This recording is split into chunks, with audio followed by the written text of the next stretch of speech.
Harinagar bridge નીચે સારાભાઈ પાસેના આ દ્રશ્ય તમે જોઈ રહ્યા છો કે જે કોન્ટ્રાક્ટરની એક ભૂલના કારણે લાખો ગેલન પાણીનો વેડફાટ થઈ રહ્યો છે।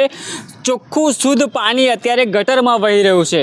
જે રીતના વિગતમાં વાત કરીએ તો વડોદરા શહેરના હરિનગર બ્રિજ પાસે સારાભાઈ પાસે જે કામગીરી કરવામાં આવી રહી છે તે કામગીરી સમય દરમિયાન જે આ પાણીની લાઇનમાં લીકેજ સર્જાતા લાખો ગેલન પાણીનો વેડફાટ છે તે જોવા મળી રહ્યો છે। કોન્ટ્રાક્ટરની એક ભૂલના કારણે આજે કેટલાય હજારો એવા ઘરોને શુદ્ધ પીવાનું પાણી ઓછા પ્રેશરે મળશે, કેમ કે જે રીતના અહીંયા ત્યાંના સ્થાનિકોએ અમને જણાવ્યું કે જે રીતના અહીંયા કામગીરી કરવામાં આવી રહી હતી તે સમય દરમિયાન જે ત્યાં આ લાઈન છે તે ક્યાંક તૂટી છે, તેના જ કારણે અત્યારે મોટી માત્રામાં જે પાણીનો વેડફાટ છે તે જોવા મળી રહ્યો છે। જે અહીંયા આખું આપ જે દ્રશ્ય જોઈ રહ્યા છો કે તળાવો ભરાયા હોય એવા દ્રશ્ય અત્યારે જોવા મળી રહ્યા છે, પણ ક્યાંક ને ક્યાંક ત્યાં બાજુમાં મંદિર પણ આવેલું છે। કોન્ટ્રાક્ટરની એક ભૂલના કારણે ભગવાનને પણ અત્યારે પાણીમાં રહેવાનો વારો આવ્યો હોય તેવી સ્થિતિ જો અત્યારે જોવા મળી રહી છે। અને ક્યાંક ને ક્યાંક સ્થાનિક લોકોમાં એક રોષ જોવા મળી રહ્યો છે કે એક તરફ પીવાના પાણી માટે વલખા મારવા પડી રહ્યા છે અને બીજી તરફ આ રીતના શુદ્ધ પીવાનું પાણીનો વેડફાટ થઈ રહ્યો છે।